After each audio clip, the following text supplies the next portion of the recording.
یہاں وقت کا بہت تقاضا ہے، مد نظر رکھتے ہوئے وہ مختصر تقریر ہے۔ ومن يطع الله والرسول فأولئك مع الذين أنعم الله عليهم من النبيين والصديقين والشهداء والصالحين وحسن أولئك رفيقا. وقال الله تعالى في مقام آخر يا أيها الذين آمنوا اتقوا الله وكونوا مع الصادقين. صدق الله مولانا العظيم.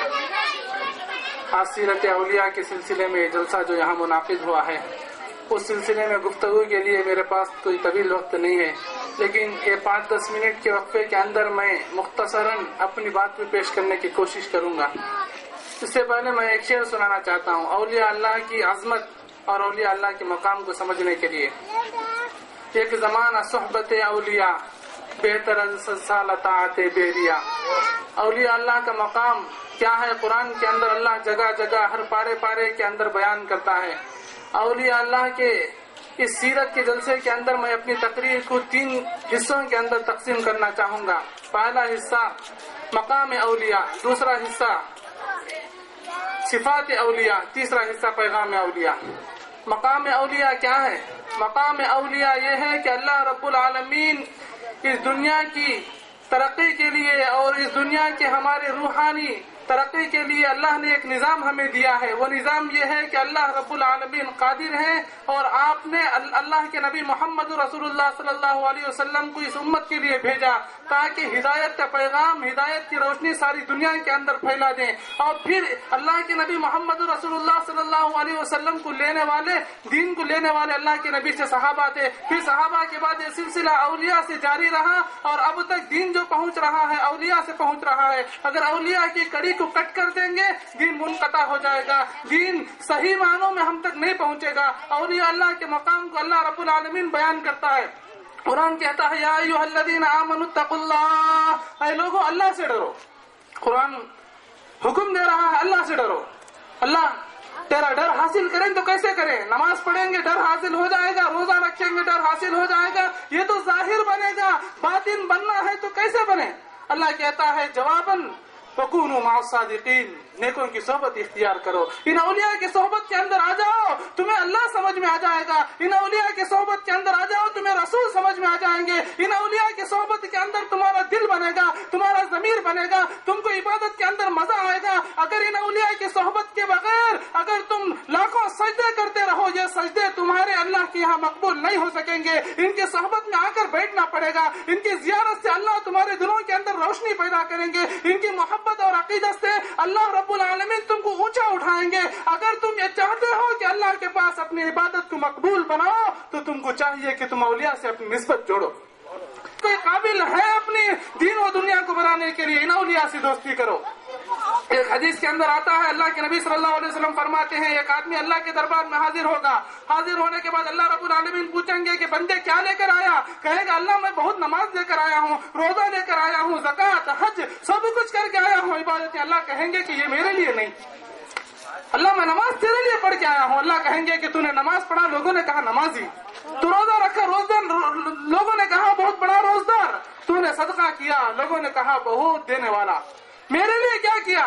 بندہ تعجب سے پوچھے گا اللہ میں تیرے لیے کیا کر سکتا ہوں؟ اللہ کہیں گے میرے لیے 2 عمل، ایک میرے وجہ سے میرے دوستوں سے دوستی اور میری وجہ سے میرے دشمنوں سے دشمنی۔ جو یہ 2 صفات اپنے اندر نہیں لائے گا آج قیامت کے دن میری رحمت اس کے حق میں نہیں۔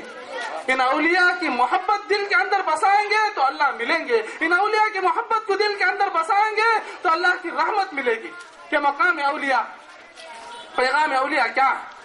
آج اولیاء اللہ کے نام سے لوگ بہت دھوکہ دے رہے ہیں۔ ہر کوئی گلے کے اندر تھوڑی ہری سی پٹی لگا لیا، 2 انچ لمبی ٹوپی پہن لیا، جس سے نماز سے کوئی تعلق نہیں، جو کبھی دین کی بات بتاتا نہیں۔ ان اولیاء کی سیرت کو آ کر دیکھو، یہ صبح شام رب کے آگے سجدے میں گرے ہوئے، یہ صبح شام اللہ کی یاد میں مشغول، نہ ان کے پاس گروپ بازی ہے، نہ ان کے پاس اپنی طاقت کو پیش کرنے، اپنے آپ کو اونچا کرنے، اپنی عزت اور اپنے مقام، اپنی ناک کو بلند کرنے کا کوئی شوق ہے، کوئی جذبہ ہے، بلکہ انسان کو سادہ بنا رہے ہیں۔ قرآن کے اس پیغام پر وہ عمل کر رہے ہیں۔ قرآن کہتا ہے وَلَا تُصَعِّرْ خَدَّكَ إنك للناس ولا تمشي في الأرض مرحا. یہ اخلاق جو ہے وہ سب سے بہترین ہے. قرآن کہتا ہے اخلاق کا بلند معیار کہ تم کسی سے بات کرو تو تمہارے پیشانی پر بھی بل نہیں آنا.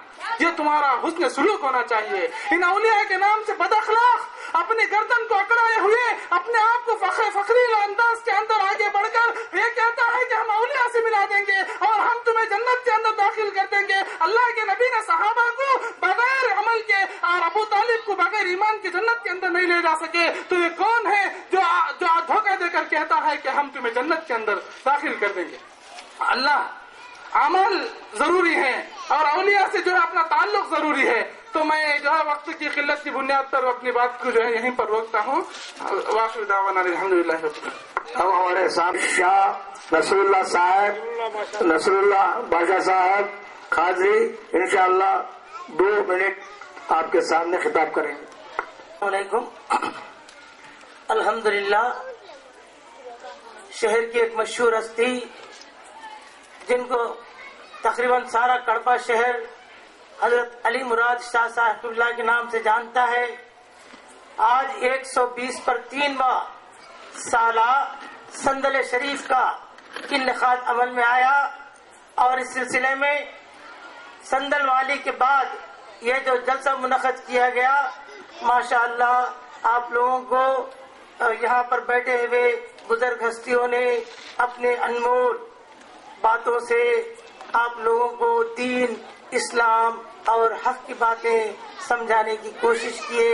دین صحیح معنوں میں کیا ہے اور اولیاء کی محبت صحیح معنوں میں کیا ہے اور جو صحیح معنوں میں محبت کو اولیاء کی پاتا ہے تو اس کا مقام کیا ہو. میں آپ کے سامنے اور زیادہ وقت نہیں لے سکتا کیونکہ یہاں وقت کی پابندی ہے. باوجود اس کے کہ یہاں دیر سے اسٹیج کو بنایا گیا، ہم سے کہا گیا وقت دیا جائے گا، لیکن اب ہم پر پریشر لایا جا رہا ہے کہ جلد خالی کریں، وقت ہو رہا ہے.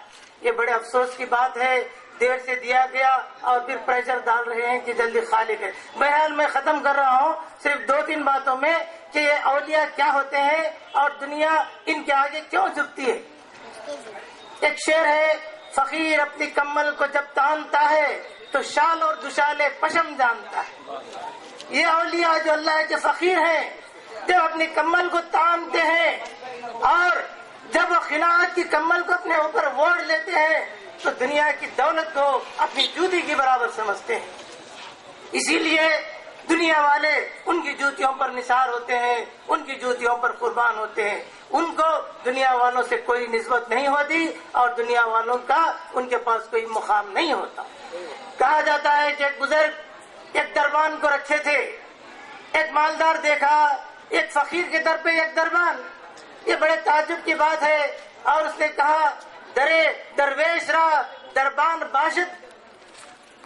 آپ نے کہا باشد تا سگے دنیا نہ آئے. وہ امیر بولا ارے ایک فقیر کے در پہ دربان ہے، کیا بات ہے؟ تو آپ نے جواب دیا دربان کی ضرورت اس لیے ہے کہ دنیا کا کتا اندر نہ آئے. تو یہ بزرگوں کا مقام ہوتا ہے. وہ دنیا کے کتوں کو اندر آنے نہیں دیتے، دنیا کے کتوں سے کوئی رغبت نہیں رکھتے. دنیا کا کتا کون ہے؟ جو دنیا کے پیچھے دوڑتا ہے، دنیا کے پیچھے بھاگتا ہے، عزت کا طلبگار ہوتا ہے. عزت دینے والا پروردگار ہے، عزت کا نکالنے والا پروردگار ہے. اس پر بھروسہ رکھنے والے کی نہ کبھی عزت جائے گی اور نہ کبھی مقام گرے گا. بس میں اتنا کہتے ہوئے اپنا مقام لیتا ہوں اور آپ سب لوگوں کا شکریہ ادا کرتا ہوں کہ آپ نے ایک بہترین اور شریعت کے پابند بزرگ ہستی جن کا نام ہے نامی